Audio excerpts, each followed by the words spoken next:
வணக்கம். Literature summary சேனல்ல இன்னைக்கு நம்ம பார்க்க போறது, ஹெசிடேஷனையும் நம்ம ப்ரொக்ராஸ்டினேஷனையும் ஓவர் கம் பண்ணுறதுக்கான ஒரு சிம்பிளான ஒரு டெக்னிக். ஸோ இதான் நம்ம இன்னைக்கு பார்க்க போகிறோம். இது ரொம்பவே பெனிஃபிஷியலான ஒரு டெக்னிக்கு. ஸோ இது என்ன டெக்னிக் அப்படிங்கிறத நம்ம பார்க்கலாம். இது 5 செகண்ட் ரூல் அப்படிங்கிற ஒரு புக் இருக்குது. அந்த புக் மெல் ராபின்ஸ் அப்படிங்கிறவங்க எழுதியிருக்காங்க. ஸோ இதான் இந்த டெக்னிக். என்ன அப்படின்னா 5 செகண்ட் ரூல் அப்படின்னா என்னென்னா, நம்ம ஒரு விஷயத்தில் ஒரு டிசிஷன் எடுக்கணும் அப்படின்னா 5 4 3 2 1 அப்படின்னு சொல்லி முடித்த உடனே ஒரு டிசிஷன் எடுத்துடணும். அதுக்குரிய ஃபஸ்ட் மூவ் நம்ம ஆரம்பிச்சிடணும் அப்படின்னு சொல்கிறாங்க. இது ஒரு சிம்பிளான டெக்னிக். இந்த டெக்னிக் மூலமா நம்ம ப்ரொக்ராஸ்டினேஷன், அதாவது விஷயங்கள் நம்ம இதை அப்புறம் செஞ்சுக்கலாம் அந்த மாதிரி தள்ளி போடுவோம் இல்லையா, அந்த தள்ளி போடுறதையும், ஃபியர், நமக்குள்ளே இருக்கிற நிறைய ஃபியர் இருக்கும், செல்ஃப் டவுட் இருக்கும், நம்மளால் பண்ண முடியுமா, இந்த மாதிரி நிறைய விஷயங்கள் எல்லாம் இருக்கும், இதெல்லாம் நம்ம தடுக்க முடியும் அப்படின்னு மெல் ராபின்ஸ் சொல்கிறாங்க. ஸோ டிசிஷன் மேக்கிங் ரொம்ப எஃபெக்டிவாக இருக்கிறதுக்கு, நம்ம ஹெசிடேஷன், தயக்கம் இல்லாமல் முடிவெடுக்கிறதுக்கும் இது ரொம்ப ஹெல்ப்ஃபுல்லாக இருக்கும் அப்படின்னு சொல்கிறாங்க. ஸோ எப்படி இந்த ரூல் ஒர்க் ஆகும் அப்படின்னு பார்த்தீங்கன்னா, feel the instinct to act. அதாவது இந்த 5 4 3 2 1 அப்படிங்கிற அந்த கவுண்ட் டவுனுக்குள்ளே நம்ம இமீடியட் ஆக்ஷன் எடுக்கும்போது நமக்குள்ளே வர தயக்கங்கள் நம்ம பிரெயின் என்ன பண்ணுமா யோசிக்குமா. ஸோ எப்பவும் நம்ம ஒரு டிசிஷன் எடுக்க போகிறோம் அப்படின்னா கொஞ்சம் டைம் எடுத்து, ஏன் எடுக்கக்கூடாது அப்படிங்கிற அந்த லிஸ்ட் எல்லாம் நம்ம பிரெயின் நமக்காக சொல்லும். அது நம்மளை கன்வின்ஸ் பண்ண பார்க்கும். ஸோ அந்த கன்வின்ஸ் பண்ணுற டைமுக்கு முன்னாடியே நம்ம ஒரு டிசிஷனை எடுத்துடணும் அப்படிங்கிறதுக்காக தான் இதை சொல்கிறாங்க. bypasses the brain's tendency to avoid discomfort. So இருந்த மாதிரியே இருந்தால் போதும், கம்ஃபர்டபுளாகவே இருந்தால் போதும் அப்படின்னு நம்ம நினப்போம். ஸோ அதே தான் நம்ம பிரெயினும் சொல்லும்.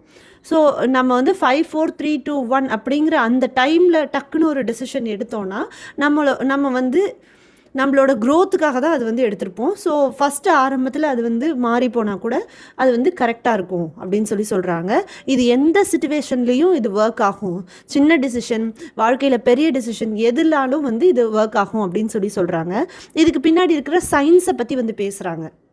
இதுக்கு பின்னாடி என்ன சயின்ஸ் இருக்குது அப்படின்னு பார்த்தீங்கன்னா, it interrupts the negative thought patterns, stops overthinking and hesitation. So ஏற்கனவே சொன்ன மாதிரி நம்ம ஒரு டெசிஷன் எடுக்கணும்னு வச்சுக்கோங்களேன், நெகட்டிவ் பேட்டர்னில் என்ன இருக்குது அப்படின்னு நம்ம பிரெயின் நமக்கு ஓவர் திங்க் பண்ணி அதை ப்ரொஜெக்ட் பண்ண ஆரம்பிச்சிடும். இதெல்லாம் இப்படி முடிஞ்சிருமோ, அப்படி முடிஞ்சிருமோ, அப்புறம் தயக்கம், இதெல்லாம் இந்த பிரெயின் நமக்காக கொண்டு வரும்.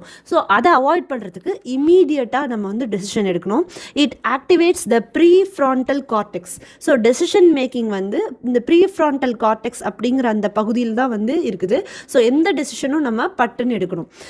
Breaks auto pilot mode, encourages deliberate action. So நம்ம ஒரு விஷயத்தில் எடுக்கிற அந்த டெசிஷனே நம்ம ஃபர்ஸ்ட் ஆக்ஷன் அப்படிங்கிறதுனால நமக்கு அது க்ரோத்துக்கு வழிவகுக்கும். It reduces stress and anxiety. It provides a structured way to take action. இப்போ ஒரு விஷயத்தில் நாம் யோசித்து சொல்கிறோம் அப்படின்னு நம்ம சொல்லுவோம் இல்லையா, அந்த யோசிக்கிறதுக்கான டைமில் நம்ம நிறைய ஸ்ட்ரெஸ் ஆகிக்கிறோம், நிறைய ஆன்சைட்டி ஆகிக்கிறோம். அந்த ஸ்ட்ரெஸ்னால் நமக்கு தூக்கம் வராது, நைட்டு ஃபுல்லாக யோசிப்போம். இந்த மாதிரி விஷயங்கள்லாம் நிறைய நடக்கும். ஸோ இந்த டெசிஷனை பட்டு நம்ம எடுத்துட்டோம் அப்படின்னாக்கா, சரி நம்ம டெசிஷன் எடுத்துட்டோம், நம்ம சொல்லிட்டோம் அப்படின்னு நம்ம அப்படியே ஃபாலோ பண்ணிக்கலாம். It triggers habit formation. So ஒரு நல்ல ஹேபிட் ஃபார்ம் ஆகிறதுக்கும் இது ரொம்பவே ஹெல்ப் பண்ணும். பாசிட்டிவ் ஹேபிட் இது ப்ரமோட் பண்ணும் அப்படின்னு சொல்கிறாங்க. ஸோ ப்ரொக்ராஸ்டினேஷன் அப்படிங்கிற அந்த விஷயம் பார்த்திங்கன்னா, நம்ம தள்ளி போட்டே இருப்போம் வாழ்க்கையில் எல்லாத்தையும். இதை நாளைக்கு செஞ்சிடலாம், லாஸ்ட் மினிட் வரலையும் வச்சுட்டு நம்ம செய்வோம். அது ஒரு லேசினஸ்ன்னு நம்ம நினச்சிட்ருக்கோம். அது லேசினஸ் கிடையாது, அது நம்ம வாழ்க்கையோட ஒரு ஹேபிட் ஆகிடுச்சு. இந்த கவுண்ட் டவுன் 5 4 3 2 1 அப்படிங்கிற அந்த கவுண்ட் டவுனுக்குள்ளே நம்ம டெசிஷன்ஸ் எடுக்கும்போதும், ஓகே இந்த ஒர்க் நம்ம இன்றைக்கி முடிக்கிறோம் அப்படின்னு சொல்லும்போது 5 4 3 2 1 சொல்லும்போது ஆரம்பிச்சிடணும் அந்த ஒர்க்கை. ஸோ அந்த மாதிரி நம்ம ட்ரெயின் பண்ணிக்கணும். நம்ம இல்லை அந்த கேப் விட்டோம் அப்படின்னாக்கா நம்ம என்ன பண்ணுவோம் அப்படின்னா, உடனே இல்லை இதுக்கு டைம் இருக்குது, நம்ம மெதுவாக பண்ணிக்கலாம் இப்படின்னு நிறையா கன்வின்சிங் ஃபேக்டர்ஸ் நம்ம பிரெயினே நமக்கு சொல்ல ஆரம்பிச்சிடும். யார் கேட்க போகிறாங்க, இது மெதுவாக கூட பண்ணிக்கலாம், இந்த மாதிரி நிறைய கன்வின்ஸ் பண்ண ஆரம்பிச்சிடும் நம்ம பிரெயினே. ஸோ இந்த ப்ரொக்ராஸ்டினேஷன் இருக்கக்கூடாது அப்படின்னா இந்த மெத்தட் 5 செகண்ட் ரூலை ஃபாலோ பண்ணலாம். இது வந்து டெசிஷன் மேக்கிங்க்கு மட்டும் கிடையாது, நம்ம ஆக்ஷன் ஓரியன்ட் திங்ஸும். நம்ம வந்து ஒரு விஷயம் செய்யணும், சிம்பிள் டாஸ்க், இன்றைக்கி சின்ன சின்ன வேலைகள் இதெல்லாம் நம்ம வந்து செய்யணும். இன்றைக்கி வந்து ஏதோ ஒரு 2 ஷர்ட் அயர்ன் பண்ணணும், ஏதோ ஒரு சின்ன டாஸ்க்காக கூட இருக்கலாம், சரிங்களா? ஏதோ ஒரு மீட்டிங் வந்து ஸ்கெட்யூல் பண்ணணும், ஓகே? என்ன ஒரு டாஸ்க், ஏதோ ஒரு இன்பாக்ஸை கிளியர் பண்ணணும், இந்த மாதிரி ஏதோ ஒரு சின்ன டாஸ்க். அந்த சின்ன டாஸ்க் நம்ம என்ன பண்ணணும் அப்படின்னா கவுண்ட் டவுன் 5 4 3 2 1 அப்படிங்கும்போது நீங்கள் நெட் கனெக்ட் பண்ணி டக்குன்னு வந்து நீங்கள் அந்த டாஸ்க்கை முடிக்கணும். ஸோ ரொம்ப நாளாக நீங்கள் நினச்சிட்டே இருப்பீங்க இதை முடிக்கணும், ஆனால் நீங்கள் முடிக்கவே மாட்டீங்க. ஸோ இந்த வந்து சின்ன சின்ன விஷயத்தில் இந்த மாதிரி நீங்கள் டாஸ்க் முடிக்கும்போது உங்களுக்கு ஹாப்பினஸ் ஃபேக்டரும் வந்து அதிகமாகும். See, it overcomes distractions by initiating focus. அந்த 5 4 3 2 1 நீங்கள் சொல்லி ஃபோக்கஸ்டாக அந்த வேலையை பட்டு நீங்கள் முடிச்சதுக்கு பிறகு உங்களுக்கு கிடைக்கிற அந்த சந்தோஷம் வந்து மற்ற வேலைகள் இந்த மாதிரி பண்ணும்போது உங்களுக்கு நீங்கள் அதை பண்ணணும் அப்படின்னு சொல்லி ஒரு என்கரேஜ்மெண்ட் கிடைக்கும். It prevents decision paralysis. நம்ம ஒரு விஷயத்தில் முடிவே எடுக்க முடியாமல் திணறிட்டு இருப்போம். ஸோ இந்த மாதிரி உடனடியாக நீங்கள் முடிவெடுத்து பழகுனீங்க அப்படின்னாக்கா உங்களுக்கு அந்த பேராலிசிஸ் வந்து வராது. டெசிஷன் பேராலிசிஸ், ஒரு முடிவெடுக்க முடியாத ஒரு தன்மை, அது வந்து வரவே வராது. சரியோ தவறோ உங்கள் முடிவுகளை நீங்களே எடுப்பீங்க. Improving productivity. ஸோ இது மூலிமா, இந்த 5 செகண்ட் ரூல் மூலிமா நம்ம எப்படி தான் வந்து நம்மளோட ப்ரொடக்டிவிட்டியை வந்து இன்க்ரீஸ் பண்ணலாம். It eliminates over thinking and decision ஃபெட்டிக். So ஏற்கனவே சொன்ன மாதிரி ஓவர் திங்கிங்கை நம்ம அவாய்ட் பண்ணுவோம், அது மூலிமா நம்ம ப்ரொடக்டிவிட்டி வந்து இன்க்ரீஸ் ஆகும். இமீடியட் எக்ஸிக்யூஷன் ஆஃப் டாஸ்க், ஏற்கனவே சொன்ன மாதிரி ஒரு சின்ன டாஸ்க்னாலும் அதை நம்ம முடிச்சதுனால நமக்கு அது ரொம்ப பிடிக்கும். It reduces perfectionism just start அப்படிங்க. ஸோ அந்த முடிச்சிருவோம் அப்படிங்கிற அந்த விஷயமே நமக்கு போதும், அதை பர்ஃபெக்டாக முடிக்கிறோமா இல்லையான்றது அடுத்த விஷயம். Breaks large tasks into smaller steps.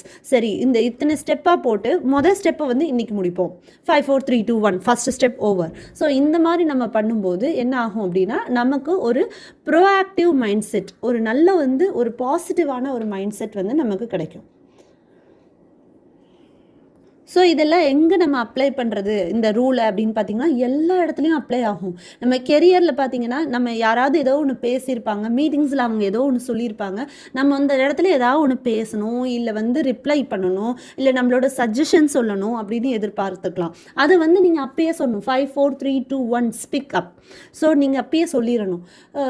இல்லை உங்களுக்குரிய அந்த அங்கீகாரத்தை கேட்டு வாங்குறது எதுவாக இருந்தாலும் கெரியரில் நீங்கள் அப்பயே அதை வந்து செய்யலாம். ஸோ இது வந்து ஒரு பப்ளிக் ஸ்பீக்கிங்க்கும் ரொம்பவே வந்து ஹெல்ப்ஃபுல்லாக இருக்கும். ஸோ நீங்கள் வந்து நிறைய இடத்துல இன்ட்ரோவர்ட்டாக இருப்பீங்க, நிறைய பேர் கூட பேச மாட்டீங்க. அப்போ வந்து என்ன பண்ணணும், ஓவர் கம் பண்ணணும் உங்களோட ஸ்டேஜ் ஃபியரை, மற்றவங்க கிட்ட பழகிற இன்டர்பர்சனல் கம்யூனிகேஷனை நீங்கள் இம்ப்ரூவ் பண்ணணும் அப்படின்னா இவங்க கூட பேச போகிற அகெயின் 5 4 3 2 1 கோ அண்ட் ஸ்பீக், அவ்வளோதான். ரொம்ப யோசிக்கக்கூடாது, நம்ம அவங்க என்னை பற்றி என்ன நினைப்பாங்க, நான் போய் பேசினா என்ன ஆகும், இதெல்லாம் எதுவுமே யோசிக்காமல் ஜஸ்ட் லைக் தட் அப்படியே நீங்கள் போய் 5 4 3 2 1 பேசுகிறீங்க.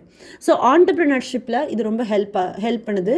ஏன்னா பிஸ்னஸில் வந்து ரிஸ்க் எடுக்கிறதுல, இந்த மாதிரி விஷயங்களில் அமௌண்ட் இன்வெஸ்ட்மெண்ட் பண்ணுறப்ப ரொம்ப நம்ம ஓவர் திங்க் பண்ணோன்னா நமக்கு தான் கஷ்டம். ஸோ அதுக்கு பதிலாக இந்த மாதிரி நீங்கள் ஒன்ஸ் இன்வெஸ்ட்மெண்ட் போட்டுட்டு அதுக்கப்புறம் அதை வந்து எப்படி நீங்கள் மாற்றுறீங்க அப்படிங்கிறத நீங்கள் யோசிக்கலாம்.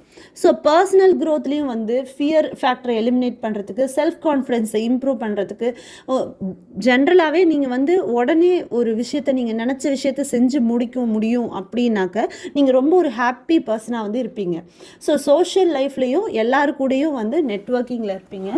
ஸோ இன்றைக்கி யாரோ ஒரு ஃப்ரெண்டுக்கு கால் பண்ணும் அப்படின்னு நினைக்கிறீங்கன்னா அகெயின் 5 4 3 2 1 அவங்களுக்கு கால் பண்ணி ஒரு ஹலோ சொல்லிடுவீங்க கண்டிப்பாக. ஸோ இதான் வந்து இந்த 5 செகண்ட்ஸ் ரூல். இந்த 5 செகண்ட்ஸ் ரூல் வந்து எனக்கு ரொம்பவே பிடிச்சிருந்தது. ஸோ உங்களுக்கும் பிடிச்சிருந்தது அப்படின்னா எனக்கு கமெண்ட்ஸில் சொல்லுங்கள். இந்த வீடியோ உங்களுக்கு யூஸ்ஃபுல்லாக இருந்ததுன்னா லைக் பண்ணுங்கள், ஷேர் பண்ணுங்கள், மறக்காமல் சப்ஸ்கிரைப் பண்ணுங்கள். Thank you so much for listening. Thank you.